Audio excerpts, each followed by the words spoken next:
Hello, everyone. This is 22 Tiger Dude. I am here with my guest star. Hello, I am wwefan0599, and you have failed this city.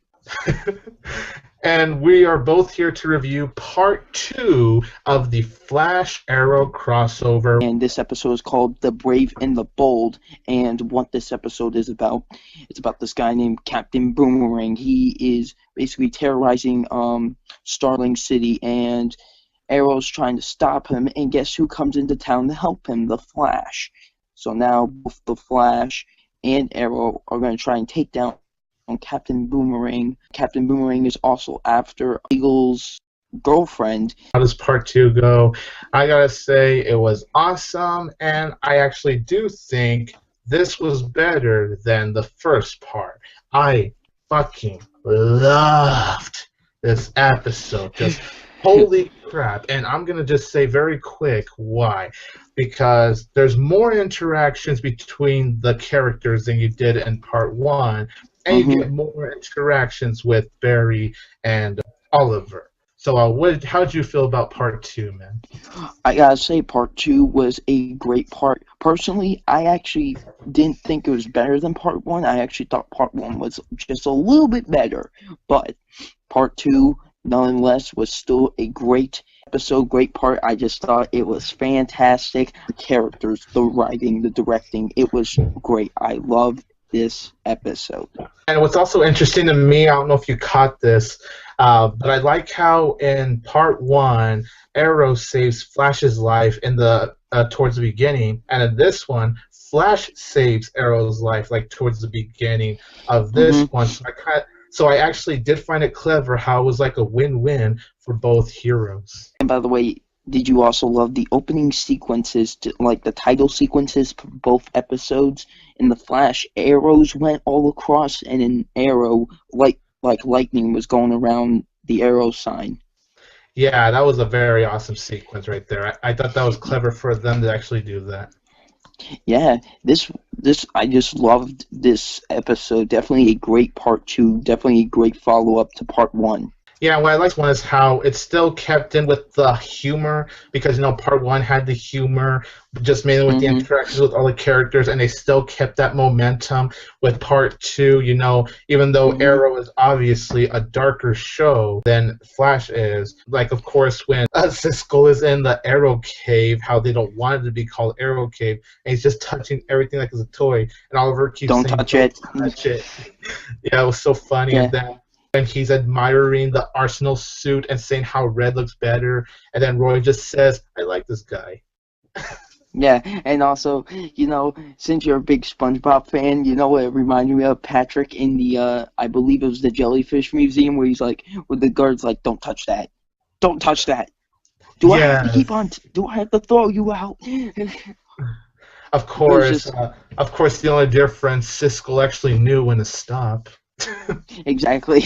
I also love this one scene where Oliver's interrogating the guy, and Oliver's telling Barry basically straight up, it's all happy dappy dappy there, while here it's painful, and I need to stop it, and where the one that I used to love was killed and thrown off a roof, and shot with 3 arrows. They're both sharing like their point of view. Is like Barry feels like it's not right for Oliver to interrogate people, but of course Oliver feels very differently. And I do agree with what you said about how he tells Barry how he's gone through so much shit these past years, how he actually experienced his mom passing away through his very own eyes. And I actually liked how Barry said how he experienced the same thing, where he also saw his mom with his very own eyes die, except when he was just a very little kid. If you think about it, Starling City is just basically Gotham, but it looks nicer. I agree. But part 1, of course, they're focusing on the whole metahuman thing, but now in this one, they're focused on trying to stop this Boomerang villain. Yes, his name is Captain Boomerang. If you don't know who Captain Boomerang is, he was a part of the Suicide Squad. It was really cool. I like how he uses Boomerang, and of course it's not cool to see people getting killed, but I just liked how the Boomerang was just turning around, getting everyone at once. I was just all like, holy crap, I know he's a villain, but that's just cool how he uses the boomerang. Now, I'm not a big fan of relationships and superhero stuff, but I do like the dynamic between Diggle and his. So, well, now it's his wife, basically, if you've seen the episode. I just like their dynamic between each other, and it was kind of emotional when he sees, well, her almost die because she gets hit with the boomerang. Also, I like where he's like, sweetie, and she's like, you need something, and tosses him a gun. Of course, we got more interactions with everyone this time around. I liked how Siskel was with Roy and Diggle in that truck. He expresses how the world works if people didn't have superpowers, like what would the world be like, or like what's the purpose of the whole thing. I like how he explained that, but I also like how he is in any of the Flash episodes, how expressive he is. Like he's just going, oh, this is awesome right here. Oh, you see this shit right here? That's awesome. Like he's always just so enthusiastic, while Roy and Diggle, they're like the complete opposite. The two of them are kind of looking at him all weird, but they kind of respect what he said at the same time. So I thought that just added a lot of nice touches right there. Towards the end, where they're fighting Captain Boomerang, and he said, I have 5 bombs around the city, and you can't be in 2 places at once. So what Barry does is he goes and runs. He finds out that if he activates one, another will go off. So what he does is he gets Roy, he gets Felicity, he gets Caitlin, he gets Siskel, and they all have to defuse the bombs at the same time, and it was great. Yeah, that was also really cool because, in that finale, Barry's all like, I can't do all this at once. So I did find it just so clever how he just flashes, speeds away back to the cave, and he just grabs a Felicity, he grabs Roy, he grabs Caitlin, he grabs Siskel, all 5 of them at once just to stop the bomb. And I love that because it's not just the hero doing it, but it was just everyone else, their team helping out as well. And yeah, definitely. They actually did something to stop what could have been horrible if the bomb went out. Again, a minor nitpick is that during the final battle, I know it was Flash and Arrow teaming up. I would have liked to see Roy, team up with them, being like a 3-on-1 kind of thing.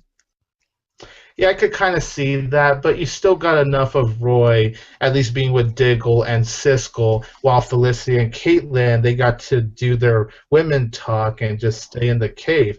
Yeah, it was cool seeing all the girls of Arrow getting together and seeing all the guys of Arrow getting together. That was so cool. Yeah, I agree. I also like where Siskel meets Thea, and he's like, who's that hottie? And Roy's like, my ex-girlfriend, and Felicity's like, Oliver's sister, so stay away. Yep. Yeah, that was really funny. And you kind of expect them to say that the way he was looking at her. Another scene with Thea where she sees the Flash running, and she's like... Yeah, she's like, what the hell? Also, when the Flash grabbed one of those bad guys, and he just flashes back to Captain Lance's office, and Captain Lance is just like, what the fuck?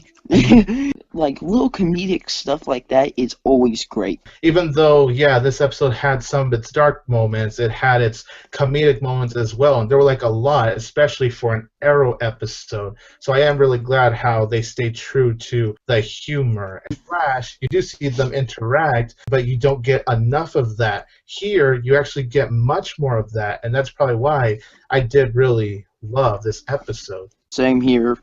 I only have one little issue, just only one, and that was actually the whole thing with Lila. Like, we're supposed to believe she's gonna die, and when that, honestly, I know you said you felt emotional, but to me, I'm just kind of all like, talk about something that's so predictable. We believe that she's gonna die, and she lives at the end. Yeah, I actually thought for a moment she was going to die. They said she's not bleeding.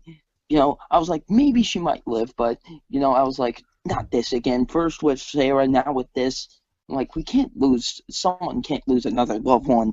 So overall, part 2 of the Flash Arrow crossover, I'm going to give it a 9.5 out of 10. It's better than part 1, even though that was really great too.